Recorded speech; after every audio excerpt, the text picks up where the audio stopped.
And then, do you want to do it again and view Again. angle a little lower so we see a little bit of his neck? Oh, not that low. Not that We low. have to like figure out the. Can you hold him? Can you hold his head a little lower? So I am Nicole Constantini, and the piece that I am co-directing with Greg Langner is called Blueberry Blastoff. So it's a story about a kid named AJ who is watching Saturday morning cartoons, and he looks down into his cereal and he looks at the fruit in his cereal and he connects it to the spaceships that he sees on TV.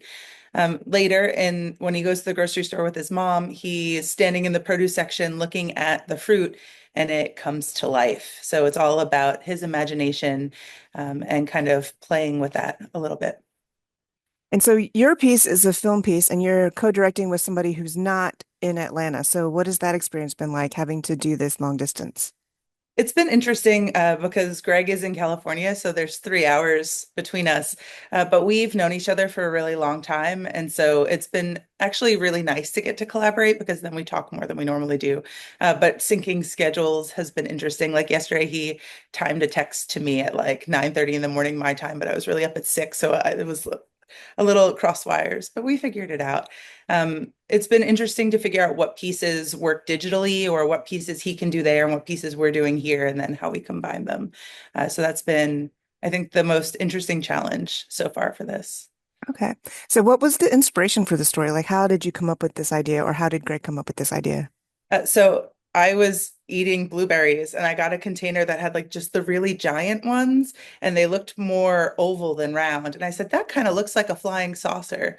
And then I was like, wait a second, what if there's a kid that looks into a cereal and then the fruit comes to life? And so that's kind of where it started. And I've had this idea in my head for, I'm going to say like, I've been thinking about it for like at least a year, maybe two. And I didn't know how to finish the story and I didn't really know how I wanted to tell the story. And so when I saw the XPT applications come out in the fall, I was like, oh, wait, I think this could be really fun. So I called Greg and I was like, do you want to help me finish writing this thing and we can propose it and see what happens? So he helped me come up with the ending to it and like kind of refine some of the ideas throughout. And then we decided to propose it. So it's really been like a 2 year process to Oh, get. wow. Okay, so you said that you saw the XPT application. So how did you hear of XPT? Have you seen a show? Have you participated before? What's your history with it? Yeah, so I've seen two XPT shows before. I missed 2024, but I saw 2023 and 2022 and I really loved it because like I like things that are outside the box and like especially when it comes to like adult performance and like when we're playing with puppets, right? I think XBT is a really fun place because people take risks and they try things and then like they just make things that are really interesting. So I was very excited about that. And I follow XPT on Instagram and I've done that for a while. So I've kind of always been around it, just not necessarily in it till now. And so what have you been learning through the XPT process? Anything that you hadn't experienced prior to Oh, this?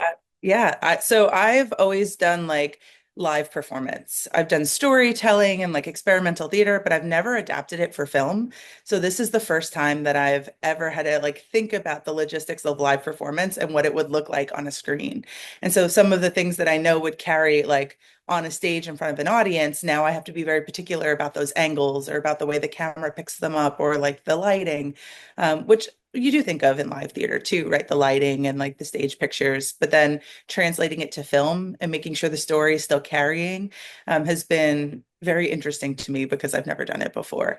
And I think that's the other challenge of this project is like, how do I make sure I'm getting the angles that we want? We're like creating the feeling that live theater is going to give you, but on this film. So I've been like learning a lot about that process and like how close the puppets have to be to the camera for the green screen to still work. That was a fun thing to figure out last week. And so that's been my learning curve this time. And it's nice because now I'll have a new tool set to work with when this is done. Oh, awesome. And then so since you and Greg are long distance and then you've picked up a lot of local resources, I think many of them were strangers who you met at the volunteer meet and greet. So how has it been like working with a team you've never worked with before, and what have you been getting from their different skill sets? Oh, it's so much fun. So like I knew two people that are on the team and then everybody else I didn't know. And so essentially when I went into it, I'm really interested in devised theater. So like how we work together to craft the thing. So I had the story and I knew I wanted to make it with puppets, but then what it actually looked like, I didn't really know. So I went to them and I said, "Hey, here's what I want to do. What do you think? Like what comes to your mind? What are you inspired by? What are you interested in?" And Dewey, who's working on our piece, really likes building things out of cardboard. And so he crafted a fruit stand or like a produce stand that's in there. And we've been like hauling it back and forth with the truck. But like it was really cool to see that come to life. And then the way that we've been playing with turning fruit into puppets and like into spaceships in outer space. And so and then to turn it into the performance, we've made these objects, we've made these puppets. And then I'm like, all right, well, let's play with them and see what comes out of that play. And so that process has been really fun because we all think about it so differently, but then we're all interacting in the play elements. And so, like, if I was just doing this and I came in and I said, I have this idea, this is exactly what it'll be, I don't think it would be as good. And because we're all thinking differently and we're all bringing those skill sets into it, we're really developing it together. And that's been the best part about working with them. And now I feel like we're kind of friends, which I like too. And we'll support each other at other things, I think, outside of XPT after too. So. Oh, I love that. Yeah, that's what I get out of XPT, and that's why I keep doing it every year is the friendships and then just kind of like the creative problem solving that just kind of bonds you. Yeah. Um, so tell me a little bit about your creative history. Like, is that part of your professional work? Is this a hobby? Like you said, you're used to live theater. So is this your first time doing film, first time with puppets? Yeah. So I have a PhD in communication, but also in performance studies. And I had never performed when I got to my PhD program. I like showed up and I was like, I'm just going to study performance. And they were like, no, you're going to do it. I said, am I? And they said, yep. So I learned how to do it. And then I kind of fell in love with it through that process. So I've been performing since I'm going to say 2013. And so I've done a lot of different stage performances. I've directed a show before, but it was a piece that I like compiled based on like real life experiences, things like that. And so that's started there. And then I've kind of just played with a lot of storytelling, and that's something I'm interested in. Usually it's personal narrative stuff. So this is the first time I've written like a fictional story that we are now kind of turning into. And it's my first time working with film, and it's my first time working truly with puppets. I helped with crafting some materials for a show that had puppets when I was in Louisiana before this, but I didn't actually get to puppeteer any of it. And like, so learning the intricacies of the puppeteering and like how we're moving the hands or how the puppets are supposed to move through space. Like, what does it look like to make them float or to make them talk? So that's been really fun because the performance I do typically is different from that. Um, but I just like making things and I like telling stories. So I think it's very fun to get to do this in a new medium. Cool. Yeah. What are you hoping people will take away after seeing your piece? So I think a lot of times as adults, we're so serious. And like when we want to play or we find something to be like silly, that we don't always get to express it. And like a lot of people maybe feel uncomfortable playing or like using their imagination in that way. Like sometimes I tell people about the story and I was like, well, I looked into my cereal and it became this thing. And they go, what? And so you'll see if you come to see the show, hopefully you will. And I know you will be there, but like the mom in it is just doing mom things.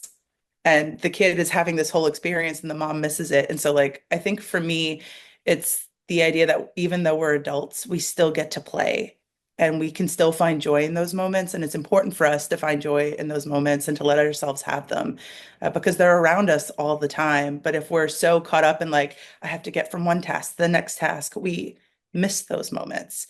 And so even though it's like a puppet show about a kid, it's really for us and thinking about those moments and how we can like let ourselves have them. Yeah. I have always felt like, puppets are for adults too. So I love it when the center just goes wild and puts on programming for adults. Because that's how I first heard of the Center for Puppetry Arts was an adult show. And I was like, this is great. I volunteered. So when I moved to Atlanta in 2019, I didn't know anybody. And I said, well, how am I going to make friends? And I was like, I'm going to go volunteer in the place where they're doing things I think are interesting. So I came to the center and I started volunteering in the education department. And I volunteered for like 4 years, I think, so, like through a little bit during the pandemic and then after. And a lot of my friends come from the puppet center now. But it was also like the first time I got exposed to adult puppet performance. And I was like, oh, wait, I like this. I want to be around this. So it's so cool to get to see it here. Yeah. Puppet people are cool people. They really are. They're great. Is there anything else that you want to add about the XPT process or people what you want people to know about your piece? I will say, like, I was a little intimidated, like going to see the show, but never being a part of the community. And like, I was a little bit worried about it. I was like, I'm going to propose this thing, but nobody knows me, and I don't really know what's going on. I'm going to figure it out. And then the community was so welcoming. And so, like, I'm so glad that I did this and I didn't let like that hesitation stop me. And so, I guess if you're someone who's watching this and you're like, I think I want to try it, like, it's a really good space to come and learn how to do it and to like figure it out because everyone I've talked to has been so helpful. And like if I have a question, somebody knows the answer. Like I didn't know how to make our main puppet, but there were people there who did, and then we've collaborated. And so I think it's an experience that like if you're thinking about it, that it's a safe place to try it. And so that is something I've been learning and I'm really excited about and hope to get to do it again in the future. That'd be a great tagline. The Center for Puppetry Arts is your safe place to try new things. Yeah, it really would be.